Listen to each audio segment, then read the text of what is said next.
व्यास आसन पर विराजमान आदरणीय गुरुजनों व राम कथा के प्रेमियों, आप सबको आदर सहित प्रणाम।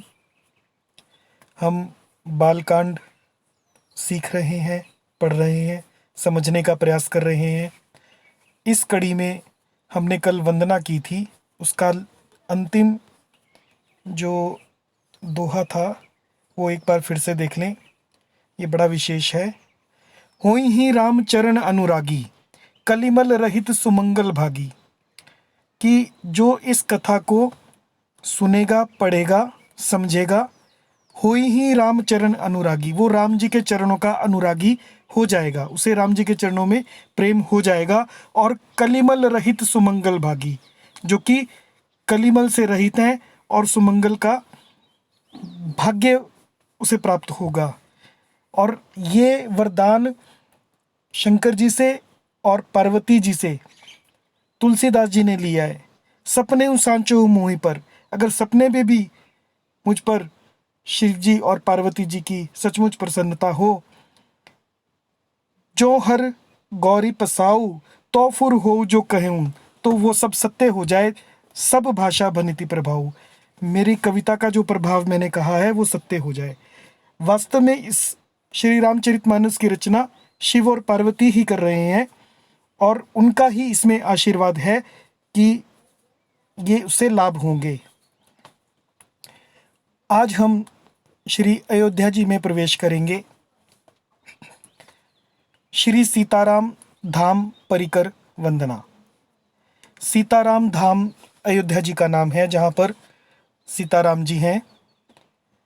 तो बंदऊ अवधपुरी अति पावनी, मैं वंदना करता हूँ अवधपुरी की, जो कि अति पवित्र है, अति पावनी है। सरजू सरी, सरजू नाम की नदी है। कली कलुष नसावनी, जो कली के कलुष को नाश करने वाली है। प्रणवों पुर नर नारी बहोरी, अब मैं पुर मतलब अयोध्यापुरी के नर नारी को प्रणाम करता हूँ। ममता जिन पर प्रभु ही न थोरी, जिन पर प्रभु राम जी की ममता थोड़ी नहीं है, यानी राम जी की ममता अयोध्या वासियों पर है और थोड़ी नहीं है, बहुत है। वास्तव में अयोध्यापुरी सप्तपुरियों में से पहली है। सप्तपुरियों के नाम है अयोध्या, मथुरा, माया, काशी, कांची, अवंतिका, पुरी, द्वारावती चैव सप्तैता मोक्षदायिका। हमारे वेद शास्त्र प्रमाण देते हैं कि इन 7 नदियों में बसने से और प्राण त्याग करने से मोक्ष प्राप्त होता है। पहली पुरी है अयोध्या, दूसरी मथुरा, तीसरी माया, माया मतलब हरिद्वार, क्योंकि पुराणों में हरिद्वार का नाम माया नगरी आया है। फिर काशी और कांचीपुरम और अवंतिका और द्वारावती, ये जो 7 पुरियां हैं ये विशेष हैं भारत में, भारत भूमि पर। तो इनमें पहला नंबर पर अयोध्या है। सिय निंदक अग ओग नसाए, उन्होंने अपनी पुरी में रहने वाले सीता जी की निंदा करने वाले, सिय निंदक, अघ मतलब पाप, ओग नसाए, उनके पापों को खत्म कर दिया। किसने खत्म कर दिया? रामचंद्र जी ने खत्म कर दिया। कैसे खत्म कर दिया?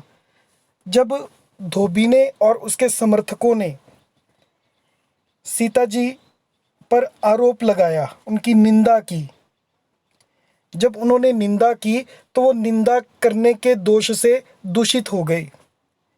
और अगर एक सामान्य मनुष्य के हिसाब से देखा जाए तो जब जहाँ पर कलंक लग जाए, लोग बातें करने लगे, तो वहाँ पर रहने का आनंद समाप्त हो जाता है। क्योंकि जो निंदा में जो जीवन जीना है वो मृत्यु से अधिक कष्टकारी है।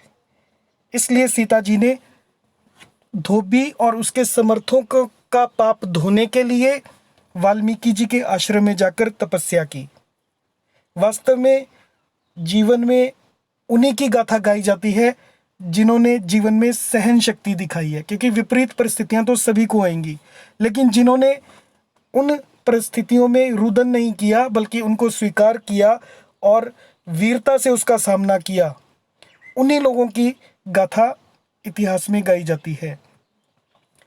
राम भगवान ने महल में रहकर तपस्वियों जैसा जीवन जिया और अपने अयोध्या के उस धोबी और उसके समर्थकों का पाप, जब उनके हृदय से पाप पूरा चला गया और उन्होंने माफ़ी मांगी, तब वो निर्मल हो गए और उनको भी शोक रहित बनाकर अपने लोक में बसा दिया, अपने धाम में, साकेत धाम में बसा दिया।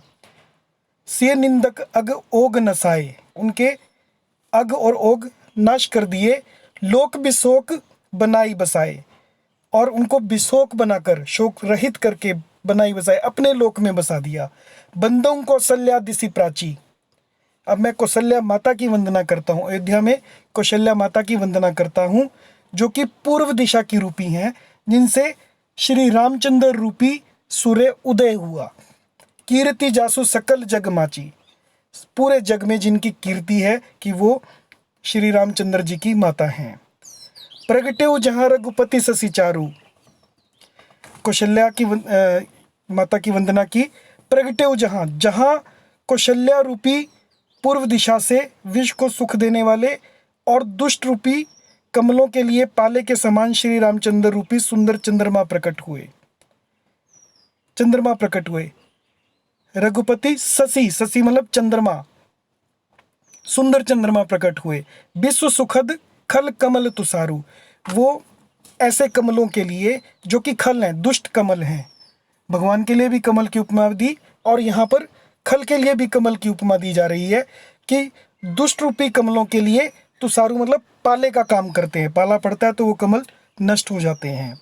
दशरथ राव सहित सब रानी, अब मैं वंदना करता हूँ। दशरथ राव मतलब राजा, राजा सहित सब रानियों की वंदना करता हूँ। सुकृत सुमंगल मूर्ति मानी, सुकृत मतलब सुंदर कल्याण की मूर्ति मानकर मैं मन वचन और कर्म से प्रणाम, कर्म मन वाणी, कर्म से, मन से और वाणी से प्रणाम करता हूँ। करहु कृपा सुत सेवक जानी, अब आप कृपा कीजिए मुझको सुत मतलब पुत्र जानकर और अपना सेवक जानकर आप मुझ पर कृपा कीजिए। जिन्हीं बिरची बड़ भयउ विदाता, जिनकी रचना करके, बिरची मतलब रचना करके, बड़ भयउ विदाता, जो विधाता है ब्रह्मा जी हैं, जिन्होंने ये सारी सृष्टि बनाई है, जिन्होंने सब नर नारी बनाए हैं, तो जिनकी रचना करके ब्रह्मा जी भी बड़े हो गए, बड़ाई पाई उन्होंने। महिमा अवधि राम पितु माता, श्री राम जी के माता और पिता होने के कारण वो महिमा की सीमा है। अवधि मतलब सीमा है, इतनी उनकी महिमा है।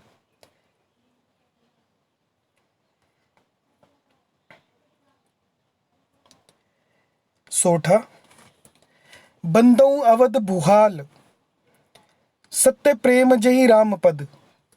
अब मैं अवध के भुआल, भुआल मतलब राजा की वंदना करता हूँ, अवध के राजा दशरथ की वंदना करता हूँ। सत्य प्रेम जही राम पद, जिन्हें राम जी के पद में सत्य प्रेम है, बिल्कुल सच्ची प्रीत है। बिछुरत दीन दयाल, जैसे ही दीन दयाल, दीनों पर दया करने वाले राम जी से बिछड़े। प्रिय तनु तृण इव परिहरेउ, प्रिय तन, सबसे ज्यादा प्रिय मनुष्य को अपना शरीर होता है।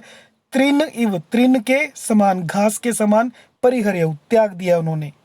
राम जी जब वनवास को चले गए, फिर दशरथ जी ने उनकी याद में प्राण त्याग दिए। उनका प्रेम बिल्कुल सत्य प्रेम है। जय श्री राम।